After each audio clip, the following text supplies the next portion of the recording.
TD Ryan Unleashed is brought to you by Scott Zyman, your State Farm insurance agent. Scott can help you save money bundling your home and auto insurance. Call 815-748-3101 or stop by at 2587 Sycamore Road, Suite D in DeKalb. Like a good neighbor, Scott Zyman and State Farm are there. Pizza Villa, pizza, pasta, sandwiches, and more at 824 West Lincoln Highway in DeKalb. For delivery or pickup, call 815-758-8116 or go to pizzavilla.com. My Insurance Guys in Sycamore, family owned, local, reliable. My Insurance Guys cover Medicare to auto and everything in between. Call us in Sycamore at 815-899-0950. My Insurance Guy, business, auto, home, life, and health at myinsuranceguy.com. And Eldercare Services of DeKalb County, safe, secure, and supported, helping you stay at home where you want to be. Call 815-758-6550 or stop in at 1701 East Lincoln Highway in DeKalb or on the web at ecsdekalb.org. And welcome into TD Ryan Unleashed News Podcast number 14, and honored to privilege to have Mike Devito Jr. joining us. Mike, welcome, and I'm going to go over some of the stuff you've done in your life. So you've done more in your short lifetime than many people have done in their entire lifetime, so I give you credit for that, sir. Well, welcome. How you doing? Thank you. I'm doing well, thanks. Great to have Mike Devito Jr. here. What I'm just going to go over your little bio that you have here. I live in Sycamore, my wife Madeline, and our son Charlie, our dog Sammy, and our cat Harry Winston. I love that. I'm a member of the Board of Education of the Sycamore School District, a board member and co-founder of the Rotaract Club of Sycamore. I want to ask you about that. Past president of Rotary Club of Sycamore, chairman of the Rotary New Generations Committee. I want to ask about that. Vice president of the Turning Back Time Car Club, vendor chairperson for the Pumpkin Fest Committee. Completed his master's in business administration, allowing him to pursue his passion for working in business, accounting, and management. Adjunct faculty member at Kishwaukee College, taking a managerial role in the full-time partner broker job. Property and casualty insurance company, their family insurance business. And I love how you say this, that my role in our family brokerage has been a blessing, allowing me time and resources to be involved in a growing community and pursue my passion at education and civic engagement. So that's quite a little resume there, my friend. Oh, thanks. I'm trying to think where you pulled that from. One thing that's changed since that info was out was we have another little boy. I thought so. Okay. Elliot. So yeah, 3-month-old. So he's born end of May. So that's been just amazing. Sam Elliott, wasn't he an actor? I think he was an actor. Yeah, But yeah, we interviewed Jim Winters when he retired here, former police chief at Sycamore. And there's an episode of Seinfeld where Jerry's dating this girl that does all this charity work, and he goes, "She's too good. She's too good." And you're with Jim Winters. You're almost too good.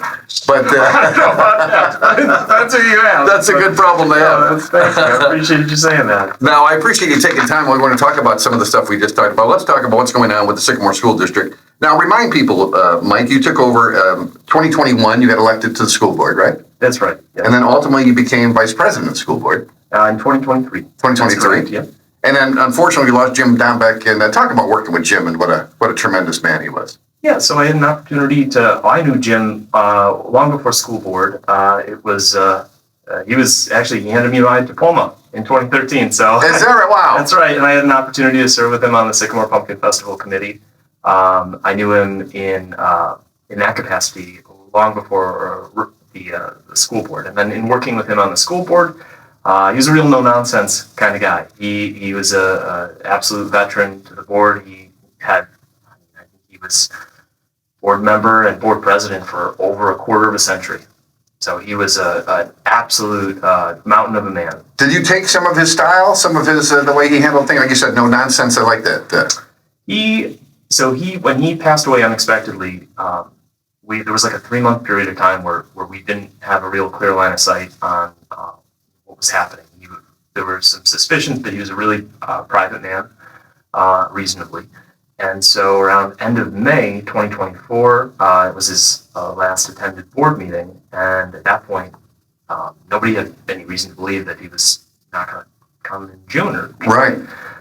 So June came, and I had to step up to fill the role. And one of the big responsibilities of a board president is to set the agenda for upcoming meetings. And so not being able to get a hold of Jim, as we later came to find was dealing with significant personal issues, was challenging and confusing. And so eventually it became clear that he was really having a battle for his life that he eventually succumbed to in early August. And so it was at that point that by virtue of being vice president, I then became board president for what was a 7-month period of time leading up to the choice to rerun for school board or not.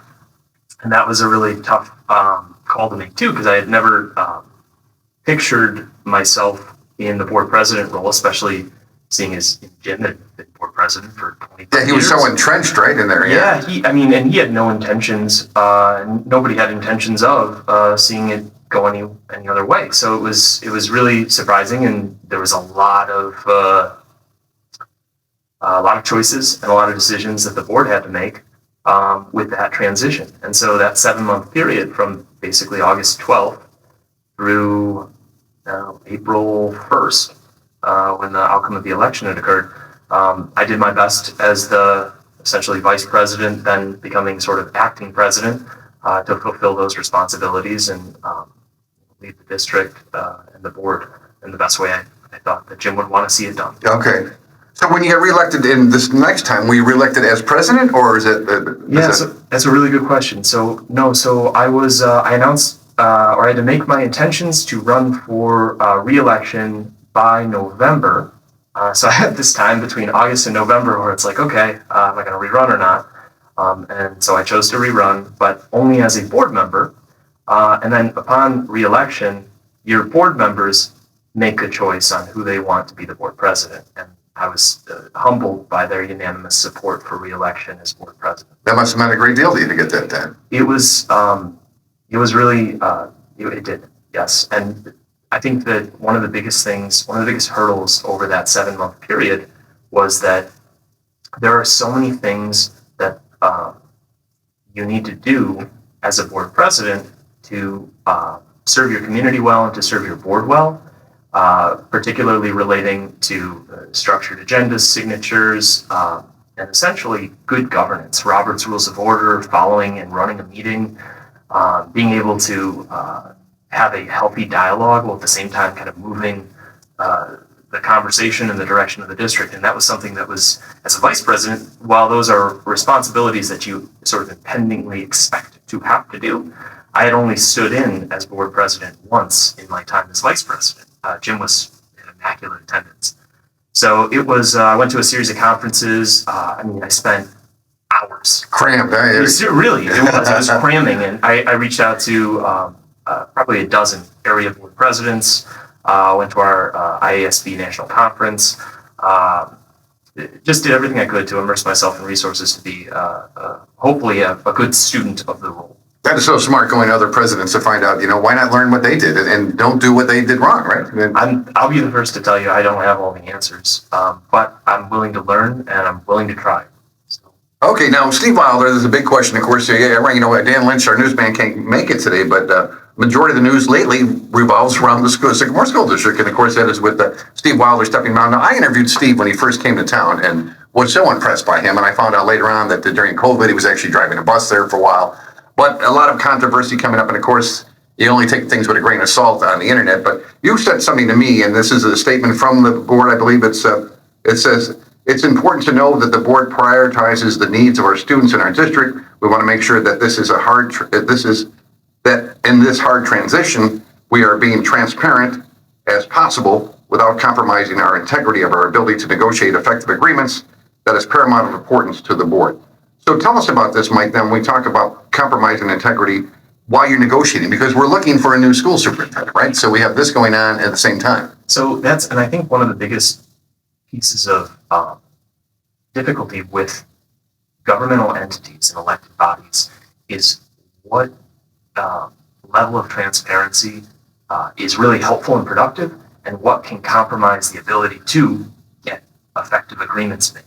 And so, in the case of Illinois Open Meetings Act, there are a number of exemptions where you close a meeting to the public and you would discuss issues, real estate, student discipline,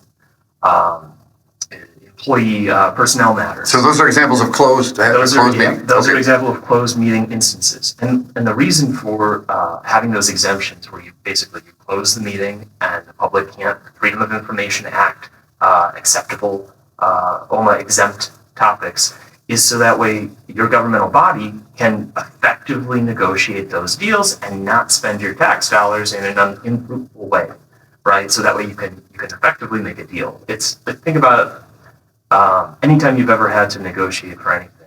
If the person you're negotiating with knows what your best and worst case scenario is, you're never going to get a There's good no outcome. negotiation. Right, there isn't. Right, they've got all the advantage. And so, like in the case of this this building that we're selling, similarly, there's conversations that happen in closed meetings that relate to the board's strategy to be able to get the most they possibly can for it. We have an upcoming negotiation not only with like we had with our past superintendent, but with the teachers union. We have the SCA, the Sycamore Education Association. We're going to be negotiating with 287, give or take, some employees of the school district, and a lot of the content of those negotiations are going to be had in the exemption of one of the Open Meetings Act exemption cases. So with again, the idea being that the board and that group is trying to protect their interests and be able to effectively come to an agreement. Now, so often we hear when somebody is hired or fired or is being let go or resigning, that you can't comment on that because it's a personnel issue. But the thing with Steve, though, was I think many of us were perplexed by that he seemed very happy in his position. And then the second part of that question is that he says he'll be paid through March of 2026, but yet he stated that he's not actually the school superintendent now. So where does that stand right now, Mike, in terms of his powers or duties right now until March? Right. So mutual agreements of separation, like any contract, in the case of like a superintendent, most superintendents have multi-year contracts. Those contracts, as they come close to their expiration, are topics of conversation, usually between the board and their superintendent. Where we came to a mutual agreement of separation, it took the form of an amendment to that contract. And so that is available for anybody to look at, and you can see there's a number of components to that agreement. So you can see the contract? You can see the entire thing. You can see exactly what was agreed to, the natures of it. There's a couple of pieces, like provisions in it, that are notable. One is the idea that it's mutual. So if both parties didn't agree, you would basically still have the existing contract. Another piece that's really important to note, again, with any superintendent contract, or really for that matter, any administrator contract, is that there are pieces in it that speak about like the terms of compensation. And like what's in it, like anytime you're working on a deal or working with somebody, you want to make sure that those arrangements are fair and that they recognize both parties' interests. So I think the challenging part, again, where the public wants to know, what was the rationale or the strategy to negotiations with anything, like with a union or like with how they sell a building or with, why you make a choice about employment personnel. It's tough because giving that information dips very dangerously into potential liability for the district and for those very taxpayers. And so, like, we have to be really and therefore cognizant. you could be sued, and that would be taxpayers' money to defend the Exactly, right. And so it's like, well, it would, I'm sure, be super interesting for everybody to know how every negotiated agreement that the board has with every one of its employees and students and personnel go. That comes at a significant legal cost, and there's liability, and not to mention, just the legal cost, but there's also just common decency. You're not airing somebody's personal business out. If you ever think about, like, if you were working for a company, you may have some personnel matters that you don't want shared with the general public. Exactly, yeah. And so there are certain rights that the public is entitled to because their tax dollars are employing these people. But at the same time, there are exemptions that the Illinois Open Meetings Act is really clear about that we have to be respectful of to, again, protect the taxpayer and also protect the mutual interest. Now, what I think people are upset or are confused about now, will Mr. Wilder be working then until March of 2026, or will he be going to the office, as you say? Or no. So he doesn't, per that agreement, have an expectation to work at this point in time. He's receiving payment, and he will that payment will end as of March 31st, 2026. Because we saw something similar here with the DeKalb school superintendent, where it had to do with sick days, and she ended up getting 200 and something sick days. A lot of people were perplexed about that, but again, that's all within the negotiations, and that's something we're not always privy to, right? So that's another really interesting observation to make, because if you looked at the timeline of the sick days and you look at when those contracts are coming up for renewal, sick days can be used for early retirement in a lot of cases. And so My mother did. My mother taught Chicago school system for 30 years, and she put all those sick days at the end and just used it to retire early, I guess. Exactly. So, like in a lot of cases, and I'm not privy to any of the conversations related to why or what or how, and but I can tell you with absolute certainty that, like any other, contributable earning towards retirement, sick days can in fact be used in some cases as contributable earnings towards a retirement pension system. All right, very good. I appreciate you clearing up. We're talking with Mike Devito Jr., the Sycamore School president. And now we see Nick Rennick, am I saying that right? Right. Nick is now the interim superintendent. Tell us how that happens and what is Nick going to do now till March of 2026? Similarly to like the contracts that were negotiated with any number of employees or district pieces, the interim agreement is available publicly now for everyone to see. Okay. That was another agreement that the board engaged in negotiations with Nick. And acting superintendent exists by virtue of succession of authority, which is basically it says if a person who is in a role can't fulfill that role, the next person in this pre-agreed upon succession of authority ascends to that role. It's like Miss America. When Miss America, for any reason Miss America not fulfill her? Yeah. And so acting superintendent transitions to interim superintendent when that superintendent and that board engage into a contract, more or less, that outlines and stipulates the nature of what that looks like over a period of time. And so that's what the board has done, and that agreement is also available for the public to see. I know so many people might like to hire within, and would Nick possibly, I know you maybe can't comment on this, but would he be a front runner in terms of becoming the full-time superintendent? So I think one of the biggest things when hiring a superintendent you have to look at is what stakeholders are looking for in their superintendent. And so something that's really important to the board is being able to apprise accurately what all the stakeholders of our district are looking for. And so, and I've said this before, and I'll say it again, I am not going to be the one who is making this decision. This is something that needs to have an obvious right decision for the board. And that's why hiring an independent search firm to engage stakeholders Just to bring that up, okay. removes bias in a lot of ways because they're not connected to the board, right? They're hired by the board. Their job is to go and find a large pool of candidates. They're working on right now a leadership profile. So the next month is compiling stakeholder feedback to deliver to the board a leadership profile that will ultimately be publicized. So anybody who's interested in working for the board will be able to see this is, and I shouldn't say the board, really, it's the community. Right. This is what that job entails. This is what that profile looks like. This is what those benefits will be. This is what the term of that agreement will be. And like if you've ever applied for a job before, you'll know some jobs you may go, this is a perfect fit.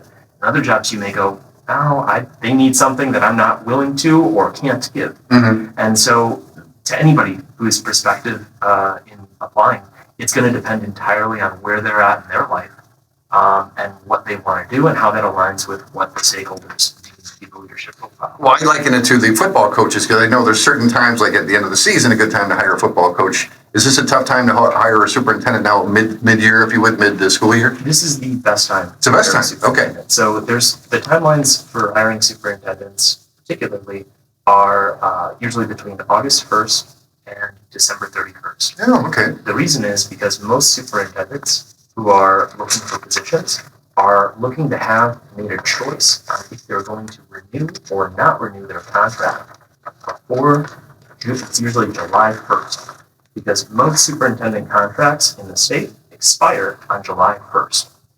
In those contracts, most of them have a notice of intent to non-renew by April 1st.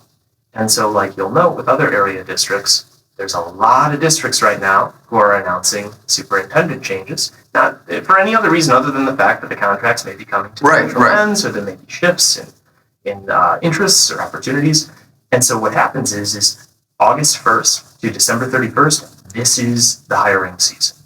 And so what will happen is the board will hopefully have a candidate who has accepted a application or has accepted the role to work as superintendent in the district by December of this year. And that contract will be for likely a July 1st, 2026 start date, because it'll be, again, expected, or it'll at least be typical, to see that superintendent finishing out their existing contract. Oh, right. Okay, so they got to finish their contract. Exactly, because you don't want to breach your contract. So the interim superintendent for Sycamore then would go until ideally July 1st. Then. And that is our interim agreement with Mr. Reinick, so it is through July 1st, or until we hire a superintendent sooner than that. Yeah, very really appreciate you clarifying that for us. And of course, again, another issue, as I said right here on the Daily Chronicle, on the, what was this, back in the second, vacant unused central school building costing us money, at Sycamore School Board members say. So tell us about that, this building. Now, I was reading some of the article, I know you were quoted as saying, I think it was you saying that you had an offer of $91,000 for the building, and I'm like, come on. But tell us about those low bids and where we stand right now with that. Right, and so like in any case, our job as a board is to be able to effectively manage the assets of the taxpayer, right? To help, and I think at large, the community. Our first priority is to our students in this case, and so getting the most possible money we can for that building, to me, is my personal hope. Mm-hmm. But at the same time, it's not lost on me to think that the impact that the next owner of that building will have to the surrounding area could be different. We were just talking the other podcast, location, how important that, and that is a prime location, isn't it, Sycamore? It is, yeah, and I think that, to me, just having lived here my entire life and really coming to appreciate our downtown area and thinking to myself too, like I want to be cognizant of who goes in that building. The idea being that we want to hopefully preserve that neighborhood and keep it a place that keeps offering more for people. So yeah, I think it'll be interesting. $91,000 bid was, I think that was publicized, was the lowest bid or was the highest bid, I think, from the last cycle. The new process, we've also published. There's a minimum bid, right? Right, there's a minimum bid now. However, the board does reserve the right to reject all bids, even if it goes beyond the minimum bid in this next cycle, and we could even engage a real estate broker to market and sell the building. And that gives, I think it gives the community, hopefully, some hope that the board is going to be diligent in selecting who that building gets sold to, keeping in mind, again, all of the factors, the cost implications, but also the impact of the area. Yeah, my sister-in-law is from New Glarus, and I'm sure there's many other countries or cities around the country that have done that. Take the school board and made it into apartments. Because you already got the sanitation, you have the bathrooms, and you have the showers and everything, and they turned into apartments, and it was immediately very successful. And I saw somebody propose that on Facebook. But is that something the board might consider, or is that so? It's currently it's zoned for schools. Oh, it is zoned for schools. It's okay. zoned for schools, but what would have to happen is the city would need to, as I understand it, rezone the property for any other use. Okay. And so for the city to rezone the property for any other use, they would likely, and again, not speaking for the city here, but they would likely want to know who is going to be the owner and what that use is before they approve any zoning change. All right, very good. All right, we're talking to Mike Devito Jr., who is president of the Sycamore School Board, about various issues concerning the school board. And then the one I was going to bring up, again, that's not pertaining to the Sycamore School District, but the DeKalb School District, and that is busing. And when we talk about busing, and not the busing that we used to talk about, but the school students in St. Mary's School in DeKalb would like to have a busing, if I understand. Again, I just perused this article. But and then it raises the question, if you go to a private school, are you entitled to the busing? Because I was telling you about Dan Lynch, our newsman. His kids are homeschooled, but they get to go to wrestling and other activities after school. But are these kids entitled to have the bus, even though they're going to a private school? And I know it's a very difficult question. It's a gray area, I know. But so I would say for anybody who's interested in learning more about the busing transportation pieces, every school board has policy. And policy is like state statute, like laws basically, but that are supposed to govern the operation of the way the district runs. The school board's transportation policy for most school districts sits in policy section 4. In our school district's board policy, we have section 4110, which talks about the district providing free transportation for resident students who live 1.5 miles or more from their assigned public schools, or closer if there's a verified safety hazard. At this point, though, it does not talk about or speak to or address non-public students being transported. And in fact, to my knowledge, there isn't a statutory requirement to do so. As I understand it, our district does not provide such transportation. okay. Yeah, I was wondering about that because the kids that live on the other side of the busy street there, even though they're a couple blocks from the school, they have to get transportation, right? Because no way they can safely cross that road. Well, and that's where we've actually been talking about this, and our transportation department has been doing a great job auditing those non-safe routes that are within 1.5 miles of a school, but may not qualify for funding from the state on the basis of them not having a safety hazard. Okay. And so we're currently going through and conducting audits on those routes to see if we can get state level funding to reimburse for routes that are within 1.5 miles, but may have a safety hazard. Now, was there a roundabout proposed there, right up there on Peace Road? I believe there is a roundabout being proposed, or I think it may have, trying to think where the locale is, but I know that there's a roundabout going in over by North Grove. Yeah. So hey, we got to live with the roundabouts are here, right? We got to live with them. yeah. And finally, looking ahead now, we talked about transparency. I'm quoting from an interview that you did. The community needs to have the board needs to have the administration, teachers need to have the students with teachers. And basically, it's a large wheel of trust that we have to have. I like that analogy there, the large wheel of trust that we have. Yep. No, I think that's, at the end of the day, as a citizen and non-paid volunteer, just elected by the public to try and do my best, I want to know that we have a school board that, as a private citizen, I could tune in and know exactly what they're talking about, understand why, but more than just being able to have access to that information, like anybody could FOIA anything, you could Freedom of Information Act, you could get information. Mm-hmm. But to get information isn't transparency. To be able to understand it and access it, like that to me is like the gold standard of what good governmental body aims to do. And so something that was really close to me was having a lot of conversations that were at one point administrative. So they weren't subject to Open Meetings Act. They weren't being had in public. There weren't minutes being taken. Having those conversations in public.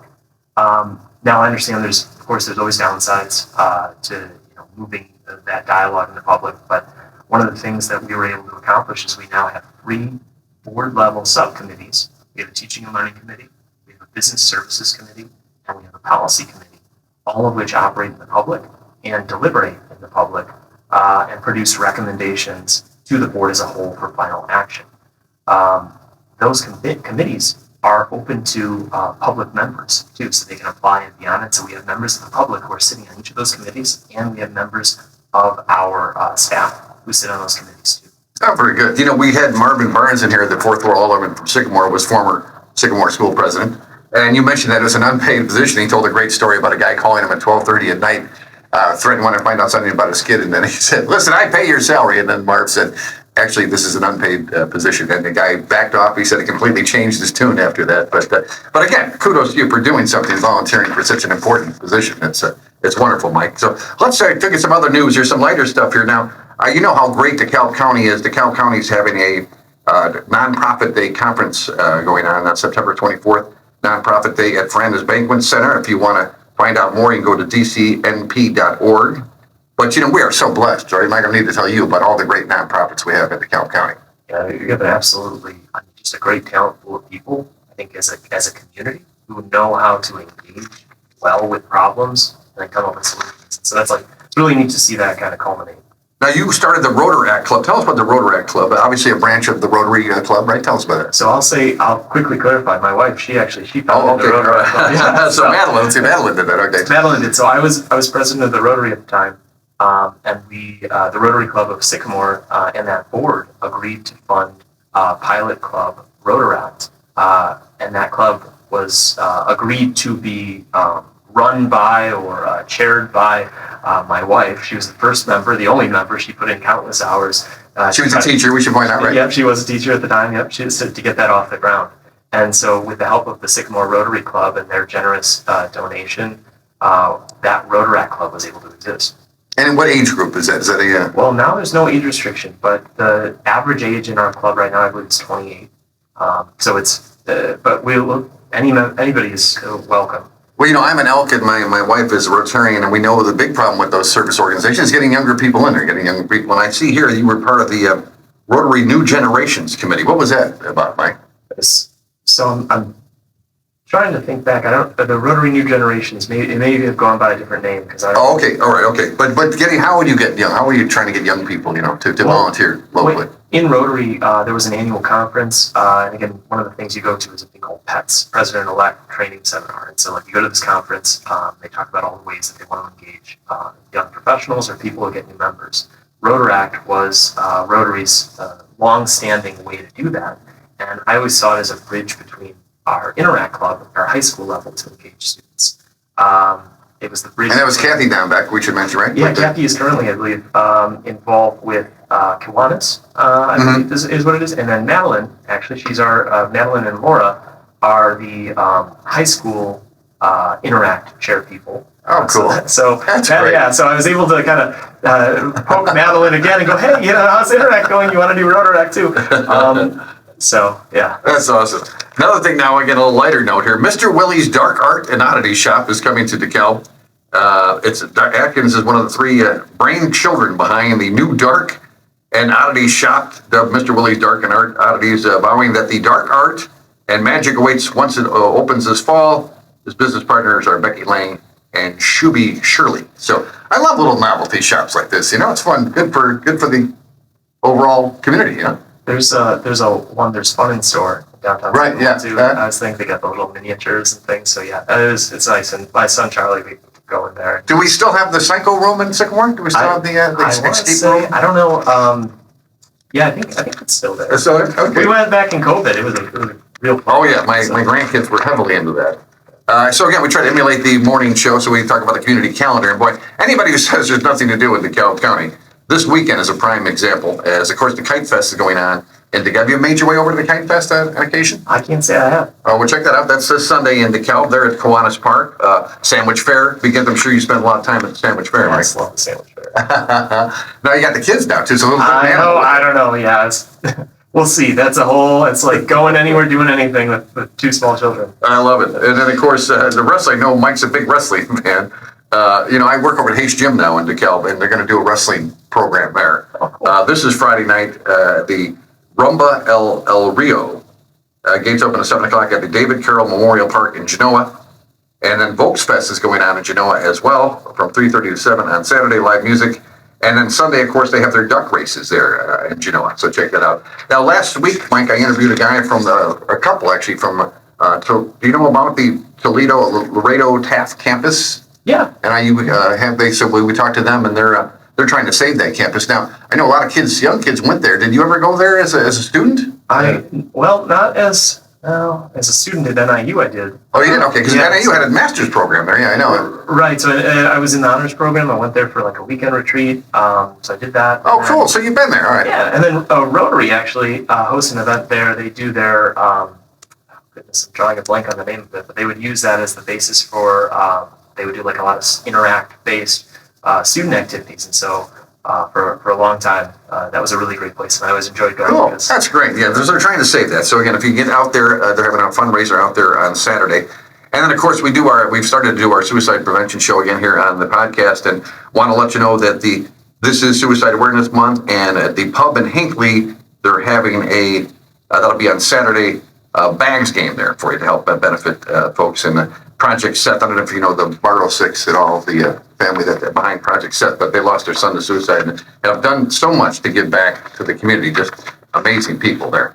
Now, sports, we have to give you the nod. The Sycamore winning the big football game on Friday night. I wasn't able to get there, but my understanding, Coach Ryan, it was a long drive at the end of the game, an 8-minute drive to solidify the win. That's so Coach Ryan, that is.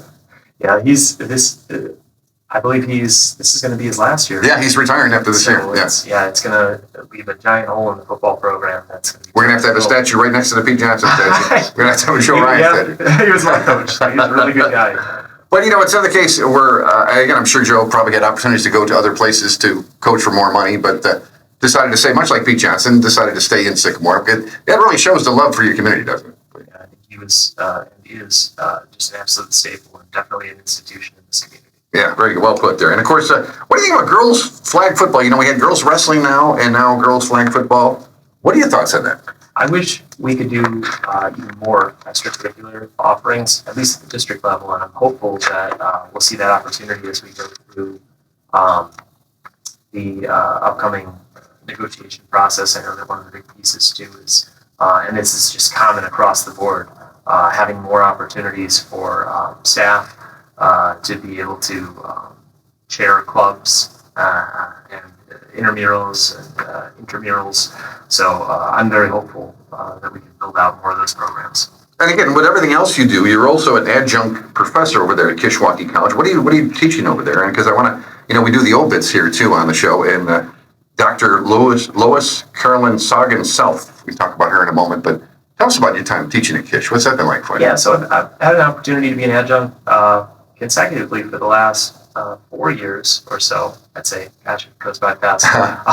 And as an adjunct, like anybody who's ever been an adjunct, you know that you're kind of the catch-all. So whenever they need somebody to pick up a class that the full-time tenured staff may not be able to, they don't have enough room in their schedule, that's what we do. I was fortunate enough to have pretty consistently available to me a Business 101 class, a management class, and an accounting course for a brief period of time, finance course.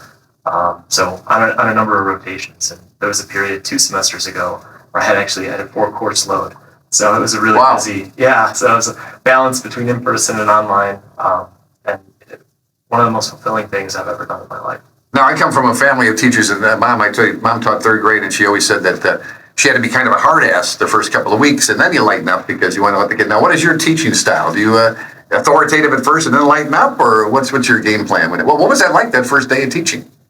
Well, it was in COVID at first. Oh, okay. So it started off in COVID in person, and so I'll tell you, I have never met more, I would say, engaged students. The students who come through the door, I don't know if I was just really lucky, but and every now and again, there are always students who, they need help or they need a little push. Right. But it's amazing because you can connect with them and you can understand where they're coming from and their perspectives as you go throughout the semester, and you start hearing how they want to find out about particular topics or issues that are close to them. And so, as far as my teaching style, I'd say I try to keep it as conventional as I possibly can. I'd always work through the lesson plan. We lay out the learning objectives, and I try to build rapport with the students, get to know them more. We'd always do these entrance surveys, and I'd ask, "How do you feel?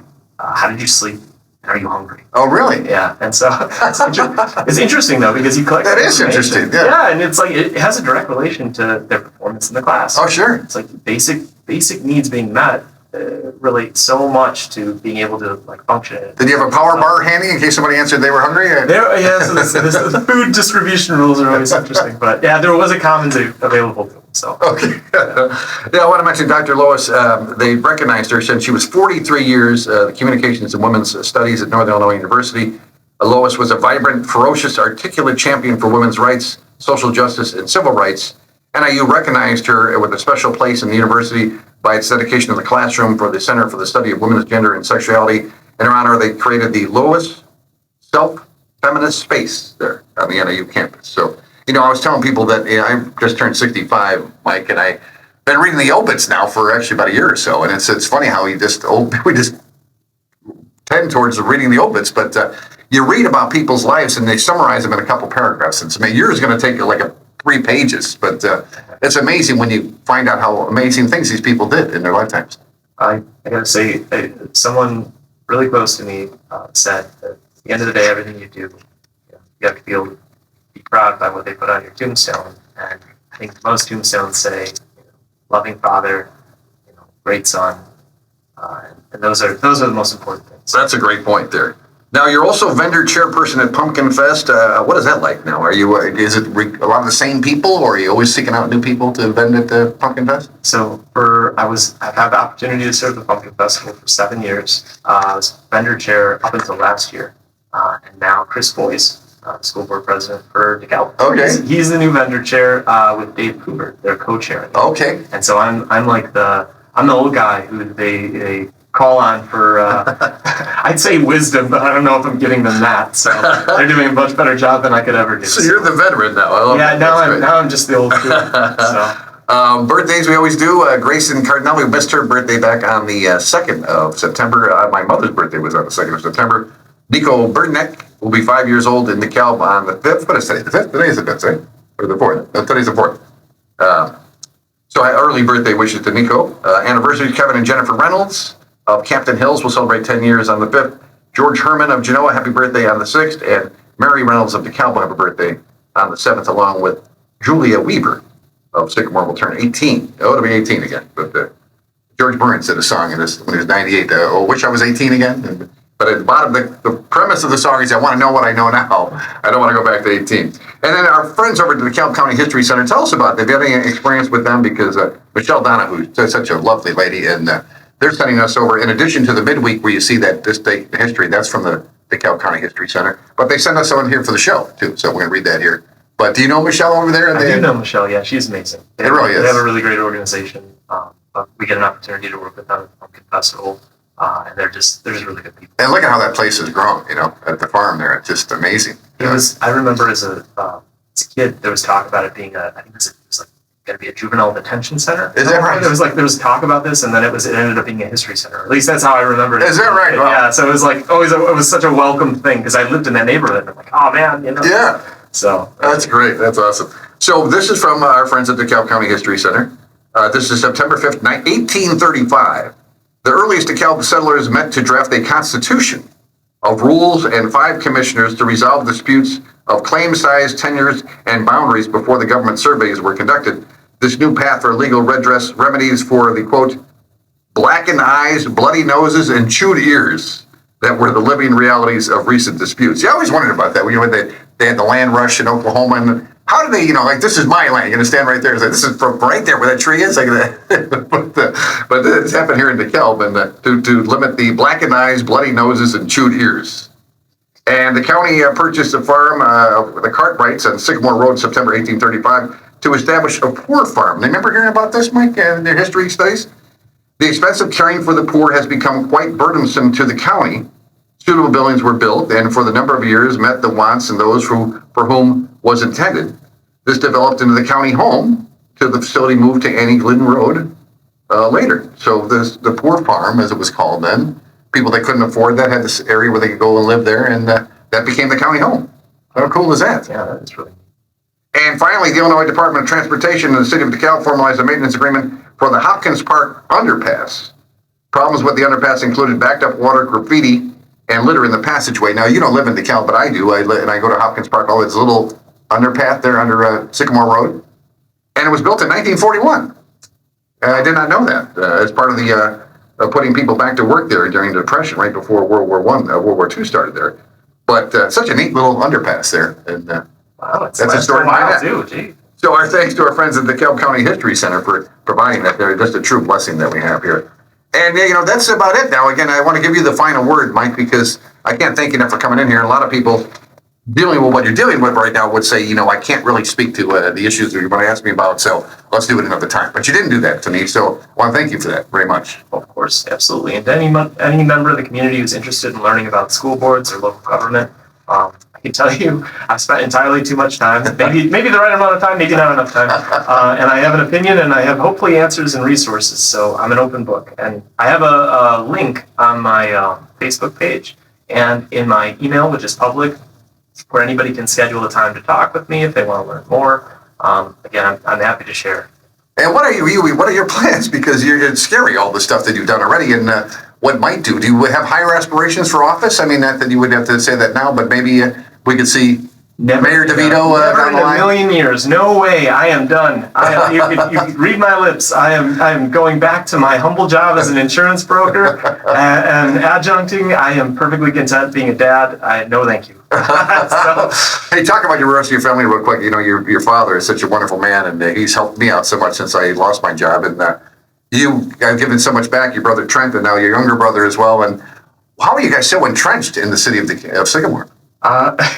We don't know how to say no. It seems that way. Yeah, no, there's just a lot of really good people, and they have problems, or there's things that they want to do, or there's things that you want to see done, and there's people who want to sit behind the keyboard and say nasty things on social media, and there's people who want to roll up their sleeves and make the community they live in better. And so I've always hoped and thought and aspired to be the latter.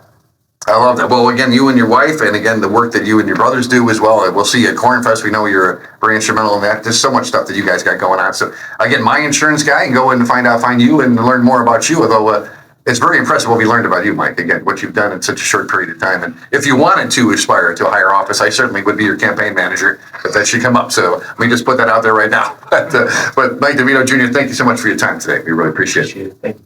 Thanks to my nephew Ethan Davis for getting us on the air, and that's News Podcast number 14, TD Ryan Unleashed. TD Ryan Unleashed is brought to you by Scott Zyman, your State Farm insurance agent. Scott can help you save money bundling your home and auto insurance. Call 815-748-3101 or stop by at 2587 Sycamore Road, Suite D in DeKalb. Like a good neighbor, Scott Zyman and State Farm are there. Pizza Villa, pizza, pasta, sandwiches, and more at 824 West Lincoln Highway in DeKalb. For delivery or pickup, call 815-758-8116 or go to pizzavilla.com. My Insurance Guys in Sycamore, family owned, local, reliable. My Insurance Guys cover Medicare to auto and everything in between. Call us in Sycamore at 815-899-0950. My Insurance Guy, business, auto, home, life, and health at myinsuranceguy.com. And Elder Care Services of DeKalb County, safe, secure, and supported, helping you stay at home where you want to be. Call 815-758-6550 or stop in at 1701 East Lincoln Highway in DeKalb or on the web at ecsdecalb.org.